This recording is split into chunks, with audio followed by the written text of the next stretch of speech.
Minister, when you served in Washington, you were a regular guest at the AJC Global Forum. I think you deserve that Saturday Night Live jacket for coming on at least 5 times to AJC. I know that since coming to Washington, since coming back to Israel, you have not made so many public appearances. Thank you for making this a special occasion for us and for you. Thank you. Well, I've tried since I've been in the Israeli government to speak less and do more. But the reason why I wanted to come here is, first of all, to express my appreciation to all of you at the AJC for what you do to strengthen the partnership between the United States and Israel, and also what you do all around the world, with all your branches around the world, to deepen ties between Israel and all those countries that you come from. That's number one. Number two is I never got a chance to say farewell to David Harris. And we used to do this gig together year after year at the AJC. And David has done so much for the Jewish state and the Jewish people. I used to say Israel doesn't need a foreign minister because we had David Harris. But I just want to thank you in front of everybody here and also the people of Israel to commend you for everything that you've done. Now, the other thing I wanted to say is I never got a chance to congratulate in public Ted Deutsch. David left very big shoes to fill. And the day I found out that you had succeeded, I know it's hard to leave Congress, but that you had succeeded in getting Ted Deutsch, Congressman Ted Deutsch, to join the organization, I could not think of a better replacement. And I want to thank all of you, I want everyone here to understand how much Ted did in the United States Congress to strengthen the relationship between the United States and Israel, to keep it on a firm bipartisan footing, which it should always be. And I really commend him as well for everything he did there and for everything that you're going to do at this great organization in the future. Thank you, Ron. Also, before we go now, further... where's my jacket? Where's my jacket? Backstage. Okay. Before we go further, I also want to say a word about Nasser Bourita, the foreign minister of Morocco. AJC has come to know him over the years. We very much appreciate his appearing in the AJC Global Forum. And also, there are Moroccans in the room who have come here as the guests at AJC to Global Forum. I want to thank them from the Mouna Association and others.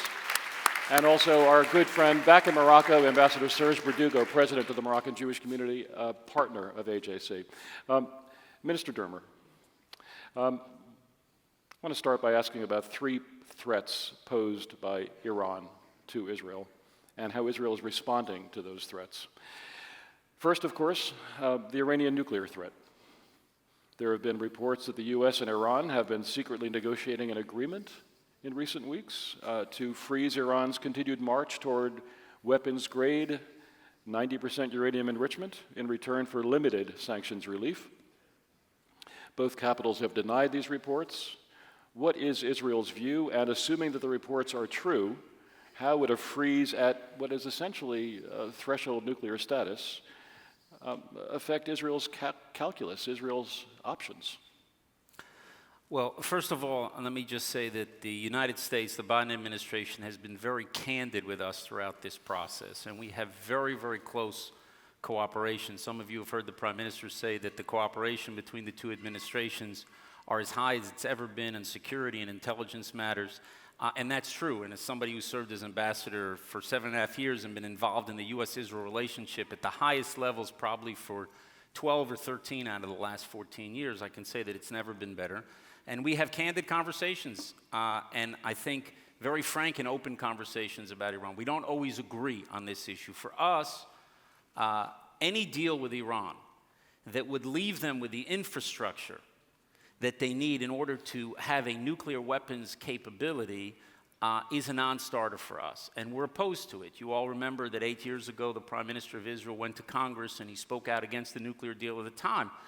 Now, then they were talking about a deal that had sunsets, remember? Mm-hmm. And it was 5 years and 8 years and 10 years and 15 years, and it sounded like a long time. Well, we've already passed the 5-year point. The 8-year point is going to happen this October when all the missile restrictions on Iran will be removed. Then at 10 years, centrifuge restrictions are removed. And then 15 years, there's no restriction on stockpile.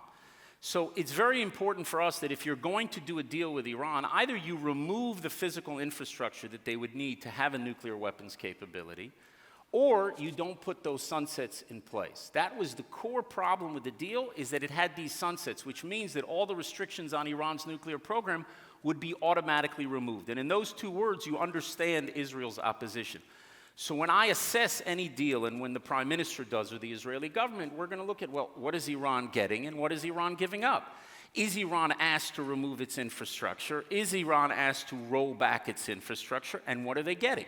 So we know they're going to try to get money, and we know that they're not going to use that money to establish a GI Bill for returning members of the Revolutionary Guard, right?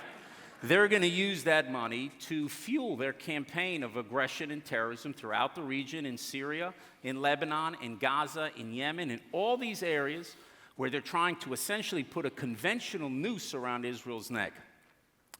And what are they giving up? And you just heard the supreme leader of Iran yesterday say that we're happy to do a deal. We're just not willing to change the infrastructure that we have. So what exactly is the United States getting for this deal? We know what they're giving, but we don't know what they're getting. So we'll just have to wait and see how it plays out. But freezing their stockpile would not be enough. I'm sorry? Freezing their stockpile would not be enough. Freezing their enrichment. Because then I think what it does is it means that you've reconciled with a higher level of enrichment in Iran.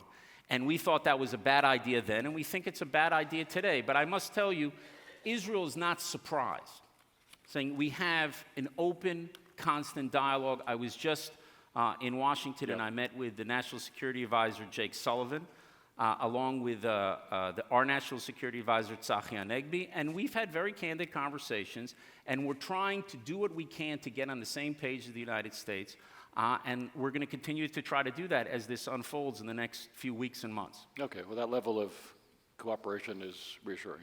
Thank you. Let's hope it's cooperation. Minister, second, there are regular launchings of Iranian rockets and missiles at Israel, some by Iranian forces in Syria, others by Iranian-supported terrorists in Gaza and southern Lebanon. Do you see any possibility that the recently reached rapprochement between Saudi Arabia and Iran, which followed a similar agreement by Iran and the United Arab Emirates to reestablish ties, could have any effect on Iran's regional aggression, including its ceaseless aggression toward Israel? No, I don't think it's going to. It's certainly not going to affect it positively. If anything, it could affect it negatively, because as Iran becomes economically stronger, as I said, as it feels more confidence, then I think it is going to arm all of its terror proxies in the region even more, and that represents a real danger to Israel. A lot of people were concerned about this deal between Saudi Arabia and Iran. The way that I see it, I think that the reason why this deal happened is that there is a perception, rightly or wrongly, that the United States is taking a step back from the region. And given that perception, that's what creates, I think, the sense in Saudi Arabia that they need to try to find some rapprochement, as you said, with Iran. And the question I ask myself, as a Minister of Strategic Affairs, frankly, it's not the job I wanted. I wanted to be the Minister of Tactical Affairs. That's a laugh line. Oh, we missed that. I'm Because sorry. no one's a tactician. Everyone's a strategist. By the way, anybody who wants to work for me, if you send me a resume and you say you're an expert in tactics, I'm going to hire you on the spot, because everybody's a strategist. But when I think about the issue strategically, I say to myself, do the Saudis understand clearly what Iran is? Have they changed their fundamental view of the dangers that Iran poses to them? And the answer is they have not changed their view. They understand exactly what they're dealing with, but they saw the Chinese as a party. Instead of the United States, they could bring the Iranians to the table. Why? Because the Chinese buy about 90%, about 88% of Iran's oil, and we don't talk to Iran, is bought by the Chinese. So they figure they can bring the Iranians to the table, and maybe they can help them solve the problem that they have in Yemen. Because the problem in Yemen for the Saudis is sort of like Israel's problem in Lebanon with Hezbollah. The Houthis are sort of the Saudis' Hezbollah. And they're hoping to extricate themselves from this situation there so the leaders of Saudi Arabia can focus on their vision for the future. And they believe that the Chinese can help deliver that. Now, time will tell whether that's true or not, but I think the question for Israel is, have the Saudis changed their fundamental posture vis-a-vis Iran? And I don't think they have. Does it affect in any way the long-range vision to have a strategic architecture for the Arabian Gulf that includes ultimately Israel? I don't think so, and I hope it doesn't. And we'll have to see how long this is going to last. Remember, the rupture in relations between the Saudis and the Iranians came about 7 years ago because there was a cleric who was killed, and then they went after an embassy in Tehran, and you had a back and forth with them, and for 7 years they didn't have formal diplomatic ties. But again, always try to look at what are the underlying interests of the countries and how do the leaders perceive their interests. I think that the Saudis perceive us as a potential ally, as a real, not just a potential, a real ally and a potential formal ally in the future. And I think they understand that the greatest danger to them remains that regime in Tehran. And I think an ally not just in security dimension, but in other dimensions as well. Correct. I think, I once said that the Arab boycott against Israel is about as intelligent as Oregon, Nevada, Utah, Wyoming, New Mexico, Arizona, and half of California boycotting Silicon Valley. It makes no sense. And to the extent that you have leaders in the Arab world who want to advance their countries and are thinking the day after oil, what's going to happen? How are we going to maintain our countries, our regimes? And they see, well, you have this great partner in Israel right next door. And I think you have such a leader in Saudi Arabia today. And I think you have it also in the United Emirates, and you have elsewhere in the region that are looking to us as a partner to help them, both on the security side and on the economic side. Exciting potential. Third and finally on Iran. Iran appears to be intensifying its military cooperation with Russia, providing not only a large number of killer drones to Russia, drones that Vladimir Putin's army appears to be using to attack Ukrainian infrastructure and other civilian targets, but also reportedly helping Russia prepare to manufacture drones of Iranian design. Does Iran's stepped-up collaboration in Russian war crimes, on top of the reports that we've seen of potential Iranian acquisition of advanced Russian weaponry, have special implications for Israel? Yeah, look, we're always concerned about that partnership and what systems Russia could provide Iran, and it could be potentially dangerous for us. And when we're thinking at that whole theater of Russia and Ukraine, our eyes are very much on it. Now, what a lot of people don't understand when it comes, I should say, on the Ukrainian issue per se, is one of the risks that we have in Israel is that weapon systems that could be provided can fall into the wrong hands, can fall into, let's say, in this case, you provide a weapon system to Ukraine. It sounds great, provide this weapon system. Tomorrow it falls into Russian hands, it ends up in Iranian hands, and then the Iranians reverse engineer that weapon system, and then all of a sudden it becomes a danger for millions of Israeli citizens. So these issues may seem very simple at first, they're not. I mean, Israel's position towards Ukraine has been to be very supportive, but we're always looking at what is the relationship between Russia and Iran, and it's very hard to think that long-term it's only going to be a one-way street. It's not just going to be Iran providing drones to Russia, and the concern will be that the Russians can provide things to Iran, and that they might be increasing their cooperation to the point where it threatens our own security. So believe me, that's something that we look at day after day after day to see where things stand. I assume so. Thank you, Minister. Let's turn to Abraham Accords again. I have been with AJC colleagues in several Arab capitals in the last few weeks. We've heard a great deal about the potential for advancing the Abraham Accords, producing tangible benefits for the people of the region, and further expanding the circle of peace. And you deserve a great deal of credit for getting us to the point where we are now, and of course the Prime Minister does as well. I've also heard real concerns, we've heard real concerns and frustrations focused on the statements and actions of certain cabinet ministers, which have a negative effect on Arab public opinion and impede progress. How are you wrestling with that? Well, listen, I think our relations with our peace partners are very good, with the Emirates, with Bahrain, with Morocco. You just had the Speaker of our Knesset who went and spoke in Morocco. You just had the Foreign Minister of Morocco here. I think that most of these countries understand, at least in my discussions with the leaders there, is that our coalition partners joined us, not the other way around. And so it's the prime minister that sets the policy. And we have a very different system in Israel. You have a coalition system. It's not like the president goes and he picks everybody in his cabinet. And you cannot control in Israel's system what every single minister says. But what you can control is the policy of your government. And that's firmly in the hands of the prime minister. And so I'm confident that in the next few years we're going to be both able to deepen the relationship that we have with these countries, I think, and to advance it very rapidly, much more than I think people thought even 2 or 3 years ago. Remember, we had a year of COVID, or a year and a half of COVID, so you haven't really seen the full power of the relationships that we've started to build. But I think you're going to see us not only deepen the relationships we currently have, but also expand, as you say, the circle of peace, and to include other countries as well. I would be very, very surprised that in the next 2 or 3 years we do not see several more countries join in peace and normalization agreements with Israel. Let me ask you now, remind you, I just remember, please, what seems like, it doesn't even seem impossible today. You know, we take certain things for granted. We're very much a people, you know, what have you done for me lately? I used to say that, look at what happened with Moses, okay? He does 10 plagues, he splits the sea, he goes up for 40 days and 40 nights. He's 8 hours late and gets a golden calf. Okay? Okay. What have you done for me lately? But think about where we were a few years ago. If I would have told you on the stage in 2015, look, I believe there's a breakthrough with several Arab states. Very few people believed it at the time. The Prime Minister, Netanyahu, spoke about it at the United Nations. And a lot of people poo-pooed it, said, no, it's not going to happen, and all roads to peace have to go through Ramallah. It wasn't the case. We are very serious about advancing, deepening the Abraham Accords, but also we are working day after day in order to achieve new breakthroughs. And I think that it's inevitable that it's going to happen, and I'll explain why. Because their fundamental understanding of their interests have changed from what it was 20 years ago, and we started to see the change about 10 years ago, where they understand, look, number one, the danger of Iran.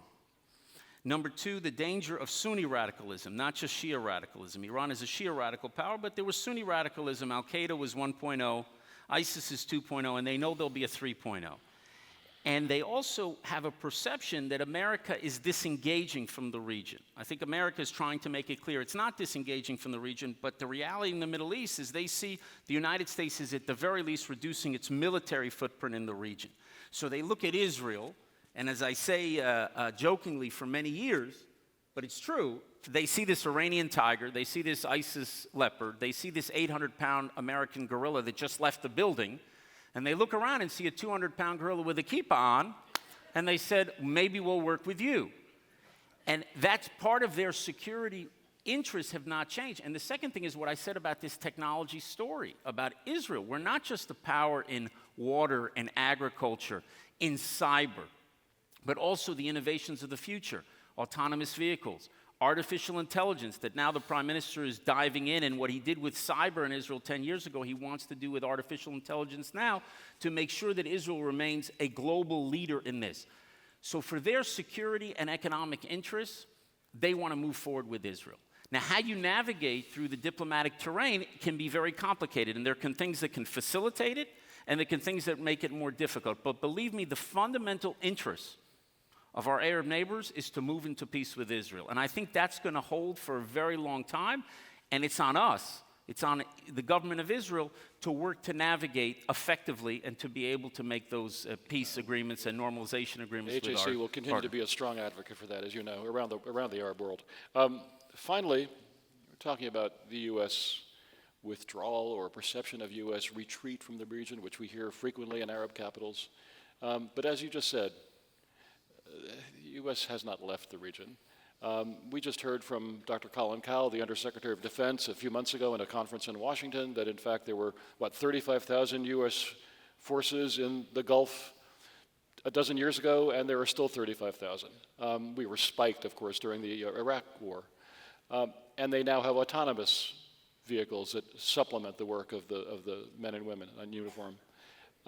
There was just an exercise, a week ago, B-1B bombers for the United States flying with Israeli and Jordanian and Saudi fighter jets.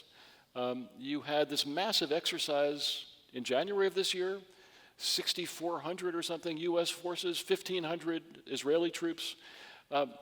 The United States is not going away, or is it? How concerned are you about the U.S. continued commitment to Israel and continued commitment to the Middle East? I'm not concerned about, excuse me, I'm not concerned about U.S. continued commitment to Israel. And I think what I said before was about the perception that the United States is disengaged. I mean, that perceptions can change. I'll give you an example. And it's not something that's new to the Biden administration. It actually connects the Obama administration to the Trump administration to the Biden administration, this view that America did not want to send troops to the Middle East. And in a world, I know Europe may be it once was a continent of soft power before the Ukraine war. But in the Middle East is a place of hard power. And when they didn't see the use of military force by the United States, then in this region, they perceived that to America disengaging. So for several years, even with the Trump administration, there was this belief, look, you don't want to get involved. Remember when the Trump administration announced that it was going to withdraw troops from Syria? It didn't even have a lot of troops in Syria, and people got very concerned, and it caused a lot of turbulence within Washington. Your Secretary of Defense at the time resigned. But it sent a message that the United States was withdrawing. And then there was the downing of the American drone. And I think that was in June of 2019, where there was a downing of American drone and there wasn't a response. And then there was the issue of the attack on the oil facilities. Yes, exactly. Right. Yeah. So there wasn't a response. And the perception was that America was withdrawing. And then all of a sudden, on January 2nd, 2020, Qasem Soleimani, the world's biggest terrorist, was taken out. And believe me, for a period of time, it changed. And that had deterrence throughout the region that the United States was not withdrawing, that they would actually strike. And so this thing can change over time. There's a dynamic that's always in place, and people are looking around, okay, the United States withdrew from Afghanistan. The United States is doing this here. They're doing that there. How do they perceive it? But American power, as it's used in the region, is critical for the security and the stability in this region, and I think the United States understands this. As for the U.S.-Israel relationship, look, I have said since the first time I was privileged to give a speech on Israel's Independence Day in 2014, my first year as a sitting ambassador, I said Israel will be the most important ally of the United States in the 21st century. And I 100% believe that because of security and technology. If you think and you look around the world, and I don't know if it's an upgrade from your head of policy at the AJC, but if I also promote you to become president of the United States. I want to be in charge of tactics, actually. Right? What? In charge of it, it's good. Touche. But you ask an American president, and you say, just look at American interests. If you could only choose one security partner for the next 50 years, just one.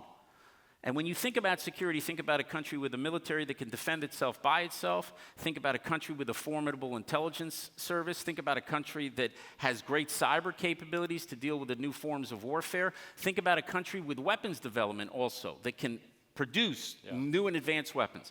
If you look around the world, America has a lot of great allies. You know, Canada's a great ally of the United States, Australia, France, Germany. The truth is, you're really down to two. You're down to Israel and Great Britain. And Great Britain was the most important ally of the 20th century. But if you take the second part of that equation and you say technology, which country around the world is going to be America's best partner to ensure that the 21st century remains an American century? Because, you know, I'll be diplomatic, you have competitors for that technology around the world. Who's your partner? Think about all your allies. And here, no offense to the Brits who are here, but Israel. It's Israel. Yeah. And so if you look just at American interests, Israel is the most important partner for the United States. And what people don't understand is what I'm telling you now, this is a news story. You know, Israel always mattered to Jews. We always mattered to Jews since the birth of the state 75 years ago. And the attack on Israel for many, many decades was an attack that to support Israel is against American interests. Now you don't hear that attack anymore. Now the attack that you hear against Israel is an attack that we no longer share values, which is also not true. But it's a totally different argument because states actually move together based on their interests long term. And we can have a long conversation about that. I wish we were in a world where it was values that determined relationships between states because Israel would be the world's superpower. But we don't live in that world. We live in a world driven by interests. And the news story about Israel is that Israel matters. We matter to the United States, and we matter to Europe, and we matter to Asia, and we matter to Latin America because of the power of our technology, because of the power of our security, and partnerships with Israel are in the interests of those countries. They're not doing us a favor. That's a new story, and I think once we anchor the relationship between the United States and Israel on those interests, then you know what? We'll have a very good argument about values. I believe we have shared values, we have shared interests, and we also have a great shared sense of destiny with the United States. And I have no doubt whatsoever, and I'm not just saying it, you got me on record, that the best days of the U.S.-Israel relationship are still to come. That's good to hear. It's good to hear, and without question, our values are aligned. And Minister Dermer, thank you so much for spending time with AJC once again. We'll get you that Thank jacket. you. Thank you.